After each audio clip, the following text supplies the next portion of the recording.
नमस्कार, मैं आदित्य सर आज के क्लास में आप सभी के लिए लेकर आया हूं क्लास 7 वाले बच्चों के लिए जो गर्मी की छुट्टी आप लोग को मिली है, यानी कि समर वेकेशन मिली है, जो आप लोग का हॉलीडे है। उसमें आप लोग को कुछ असाइनमेंट वर्क मिला है ना बाबू। क्लास 7 वाले बच्चों को भी मिला है ना।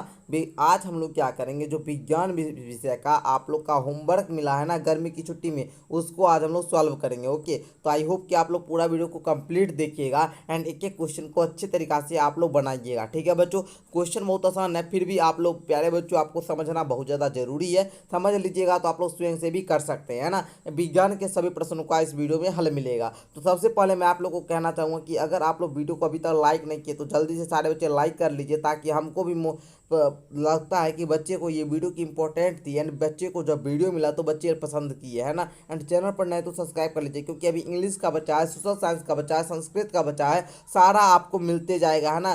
सारा हम आपको होमवर्क कंप्लीट करवा देंगे है ना बच्चे। तो आप लोग चैनल को सब्सक्राइब करके रख लीजिए, ताकि आप लोग को जो वीडियो का नोटिफिकेशन है वो जल्द मिल जाए। ओके बच्चों, आइए हम लोग सॉल्व करते बच्चे है ना। फर्स्ट क्वेश्चन आप लोग देखोगे, फर्स्ट क्वेश्चन आपका कहता है साइंस का कि अपने आसपास के खेतों में जाकर किसानों से मिले एंड पता करें कि वे कौन कौन से खाद अपने खेतों में डालते हैं, और यह भी पता करना कि उपयोग किया जाने वाला खाद जो है बाबू वो रासायनिक खाद है या जैविक खाद है। तो चलिए बच्चों हम लोग इसका उत्तर समझने का प्रयास करते हैं।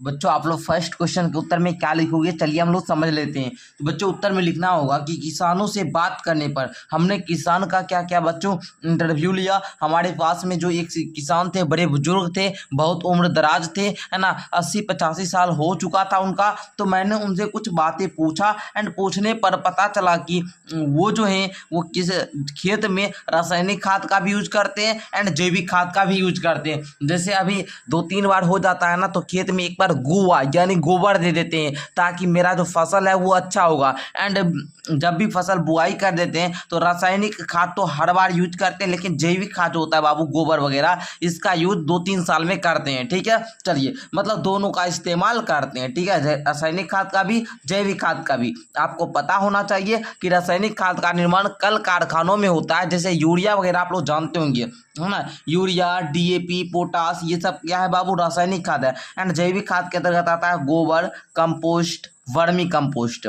मैंने जैविक खाद के बारे में एंड रासायनिक खाद के बारे में डिटेल से आपको पढ़ा रखा है। कहाँ पर बाबू, जो आपका फसल उत्पादन उत्पादन एवं प्रबंधन वाला चैप्टर है ना बाबू, उसमें पढ़ने के लिए क्या करना होगा सर, मेरा बैच लेना पड़ेगा बाबू। आप लोग ध्यान से समझिएगा, आप लोग को क्लास 8 का बैच 499 रुपया में दिया जा रहा है, और एक साल आपको 499 रुपया में पढ़ाएंगे बेस्ट क्वालिटी के साथ। इतनी अच्छी क्वालिटी के साथ पढ़ाएंगे कि आपका हर कॉन्सेप्ट क्लियर होगा एंड पूरा PDF नोट्स के साथ आपको मिलेगा है ना। तो वहाँ पर पूरा बताया हूँ रासायनिक खाद क्या होता है, जैविक खाद क्या होता है। तो बच्चों किसान से जब मैंने बात किया तो बोले कि जैविक खाद का भी हम यूज करते हैं, रासायनिक खाद का भी यूज करते हैं। रासायनिक खाद थोड़ा सा क्या होता है, जैविक खाद जानिएगा आप लोग, किसको घर में ही बनाया जाता है ना जी, इसको हम लोग किसान लोग ही बना लेते हैं, लेकिन रासायनिक खाद बाबू कारखाना में बनाया जाता है। ओके, चलिए आई होप कि फर्स्ट क्वेश्चन का उत्तर अच्छे तरीके से समझ में आ चुका होगा सारे बच्चे को।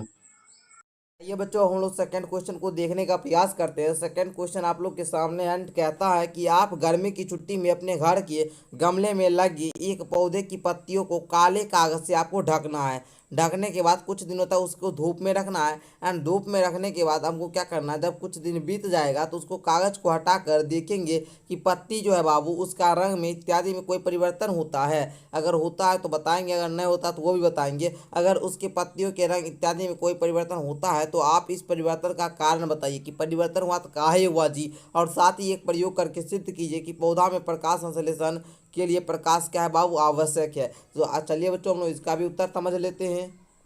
सेकंड क्वेश्चन के उत्तर में लिखोगे, हाँ यदि आप एक गमले में लगे पौधे की पत्तियों को काले कागज से ढक दे तो कुछ दिनों तक धूप में रखते हैं। तो ढक दीजिएगा, मान लीजिए कोई गमला है, उसके पौधों की पत्ती जो होगा उसको काले कागज से ढक दीजिए है ना। अब कुछ दिनों तक धूप में रखते हैं तो पत्तियां के रंग तथा अन्य विशेषताओं में परिवर्तन देखने को आपको मिलेगा। जैसे में मान लीजिए कोई पत्ती है, अगर उसको ढक दिए तो कागज को हटाने के बाद क्या होगा कि ढके भाग पर प्रकाश संश्लेषण ना होने के कारण वहां पर कोई स्टार्च नहीं बनता, जबकि अन्य भागों में प्रकाश संश्लेषण होता है, वहां पर स्टार्च जमा नहीं होता है। ठीक है ना। यह अच्छा इसका कारण क्या बच्चों, तो यह प्रयोग जो है बाबू प्रकाश संश्लेषण की प्रक्रिया का स्पष्ट उदाहरण है। यह बताता है कि पौधा जो है अपना भोजन जो है प्रकाश संश्लेषण की प्रक्रिया द्वारा ही बनाता है। ठीक है ना। कि पौधों के लिए सूर्य का प्रकाश आवश्यक है, अगर हम पत्ती को ढक दिए तो सूर्य का प्रकाश नहीं मिल पाया, जिसके कारण वह अपना भोजन निर्माण नहीं कर पाया है। इसको भी प्रकाश संश्लेषण को भी मैंने डिटेल तरीका से समझा दिया है बच्चों, है ना। चलिए, अगर आप लोग मेरा क्लास 7 वाला बैच लीजिएगा बच्चों, क्लास 7 का जो बैच होता है बच्चे, क्लास 7 का अगर आप लोग बैच लीजिएगा ना, जिसमें 499 रुपया में 1 साल हम आपको पढ़ाते हैं, क्वालिटी कंटेंट के साथ PDF नोट्स भी देते हैं। तो बच्चों 499 रुपया में आपको 1 साल पढ़ाया जाएगा। वहाँ पर मैंने पादपों में पोषण, प्यारे बच्चों क्या, न्यूट्रिशन इन प्लांट्स मैंने पूरे अच्छे तरीका से बताया है। एंड वहाँ पर मैंने आपको पूरा बताया था प्रकाश संश्लेषण की प्रक्रिया को लेकर। तो उस वीडियो को देखिएगा तो आपको ये प्रक्रिया पूरे अच्छे तरीका से क्लियर कॉन्सेप्ट समझ में आ जाएगा। आई होप कि क्वेश्चन नंबर 2 आप लोग का क्लियर हो चुका होगा। तो देख लीजिए आप लोग का क्वेश्चन नंबर 3 जो है बाबू, वो कहता है कि स्वपोषी, परपोषी एवं मृतजीवी एवं सहजीवी पादपों की खोज कर उनके चित्र के साथ उनका नाम लिखना है। बस बच्चे आपको इतना काम करना है, ठीक है ना। तो बच्चे देखिए, सबसे पहले हम लोग थोड़ा बहुत समझ लेते हैं स्वपोषी क्या होता है बच्चे, परपोषी क्या होता है, विषमपोषी क्या होता है। जैसे बात कर ले बच्चे स्वपोषी को लेकर, तो स्वपोषी जो होता है वो स्वपोषण करने वाला जीव होता है, ठीक है। तो लिखिएगा पादप जो क्या करते हैं बच्चे, पादप वैसे पादप जो क्या करते हैं बच्चे, अपना भोजन स्वयं बनाते हैं, उसको हम लोग क्या बोलते हैं, स्वपोषी बोलते हैं। जैसे में हरे पेड़ पौधा हो गया, एग्जाम्पल के लिए आप लोग यहाँ पर लिख लीजिएगा, ये आप लोग चित्र बना लीजिएगा। एंड ये हरे पेड़ पौधे हैं, ओके बच्चे, ये क्या है बच्चे, हरे पेड़ पौधे हैं, और इसी का आपको फिगर बनाना है।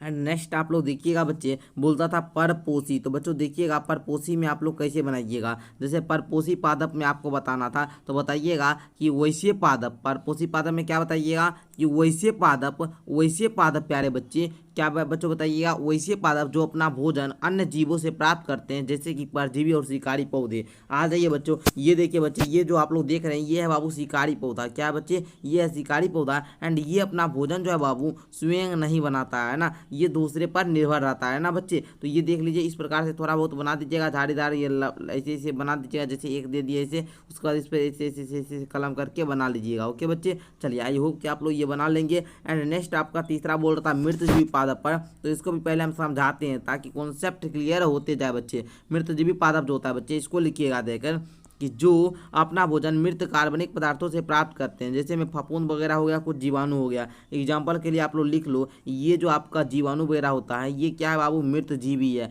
ना। इसको आप लोग लिख लीजिएगा, ओके, नाम भी दे दिए। एंड आगे आपका बोल रहा था बच्चे अंतिम में सहजीवी संबंध, क्या बोल रहा है बच्चे, देखिएगा यहाँ पर आपका बोल रहा है बाबू सहजीवी पादप, है ना। चलिए, तो इसको आप लोग को करना है। तो देखिए सहजीवी पादप में कैसे कीजिएगा, तो लिखिएगा जो 2 या 2 से अधिक जीवों के बीच सहभागिता के माध्यम से अपना पोषण प्राप्त करते हैं, जैसे में लाइकेन हो गया, कुछ प्रकार के। तो लाइकेन का फिगर भी इस प्रकार से कंप्लीट कर लीजिएगा। तो आई होप कि क्वेश्चन नंबर 3 आपका क्लियर हो चुका होगा। एंड क्वेश्चन नंबर 4 देखिए, कहता है एक चार्ट पेपर पर मानव परिसंचरण तंत्र का बड़ा चित्र बनाइए एंड उनके विभिन्न हिस्सों का नाम लिखिए। परिसंचरण तंत्र आपको बनाना है बाबू। तो परिसंचरण तंत्र आप लोग जानते हैं बाबू, पहले ये बात बताइए परिसंचरण तंत्र कौन कौन बच्चे जानते हैं। एंड अगर मैं आपको चित्र दिखा दूं तो आप लोग बना लीजिएगा ना। तो बच्चों आपको कह रहा था कि सर परिसंचरण तंत्र का चित्र बनाना है। तो बच्चे परिसंचरण तंत्र का चित्र कैसे बनाओगे, आपको तो बच्चे पता होना चाहिए। नहीं पता है ना बाबू, मैं बताऊंगा, काहेला टेंशन, जब साथ हैं आपके आदित्य सर, है ना बाबू। आप लोग तो बहुत सारे बच्चे नीचे दिल बनाते हैं ना जी, SBM क्लासेस बेस्ट है ना। तो आप लोग इस प्रकार बनाते तो हमको भी मोटिवेशन मिलता है, लगता है कि बच्चे इतना प्यार दिखा रहे हैं तो बच्चे के लिए भी कुछ किया जाए। एंड आप लोग के लिए इतना ज़्यादा अच्छा तरीका से डिजाइन देखिए, ये आपके देव सर जो है पेंसिल से बनाए हुए हैं, ठीक है ना, वो आपको बनाना भी सिखाएंगे। आप लोग पहले देखिए बाबू, जो बच्चे कलाकार होंगे वो स्वयं भी बना सकते हैं, ठीक है। चलिए देख लेते हैं बच्चे, यहाँ पर देखिए इसको हम लोग क्या बोलते हैं बच्चों, यहाँ पर दे दिए है ना बाबू, क्या बोलते हैं बाबू, पल्मोनेरी, है ना बाबू, आर्टरी। उसके बाद देखिए ये क्या है बाबू, superior vena cava. And right article, है ना बाबू, राइट आर्टिकल मतलब दायां पक्ष, है ना बाबू। इसको देख लीजिए, इसको हम लोग क्या बोलते हैं बच्चों, एरोटा, है ना बाबू, ओटा। उसके बाद यहाँ पर देखिएगा बच्चे, ये आपका लेफ्ट वाला हो गया। चलिए मैं आपको हिंदी में बता देता हूँ।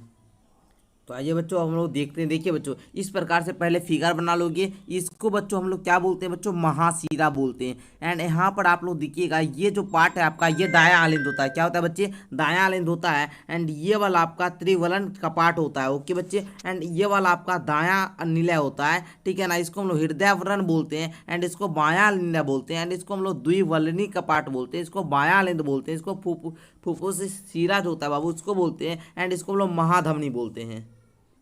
चलिए, तो आई होप कि आप लोग इस प्रकार प्यारे बच्चों अच्छे तरीका से इसको बना लोगे। ओके, इसको अच्छे तरीका से आपको डिजाइन करके बनाना है और शानदार तरीका से नाम लिखना है, जो कि आप लोग का अंतिम प्रश्न था विज्ञान का। यही 4 क्वेश्चन दिए गए थे आपको असाइनमेंट करने के लिए, तो इसको मैंने तैयार करके अच्छे तरीके से आपको बता दिया। एंड आई होप कि आपको क्लास बहुत ज़्यादा अच्छा लगा होगा। एंड आप लोग चैनल पर नए तो सब्सक्राइब कर लीजिए बाबू। आप लोग को सारा क्लास हम यहाँ पर देंगे। जो भी गर्मी छुट्टी का आपको होमवर्क मिला है ना, सारा होमवर्क हम आपको करवाएंगे, है ना बाबू। टेंशन लेने की बात नहीं है जब आपके साथ हैं SVM क्लासेस, है ना, कि पूरे टीम आपके लिए सेवा देने के लिए तैयार है। तो आप लोग सिर्फ प्यारे बच्चों, आप लोग क्या करना है, यहाँ पर प्यार आपको दिखाना है। एंड आप लोगों को नीचे कमेंट करके बताना कि ये क्लास कैसा लगा। ओके बच्चों, मिलते हैं नेक्स्ट क्लास के साथ।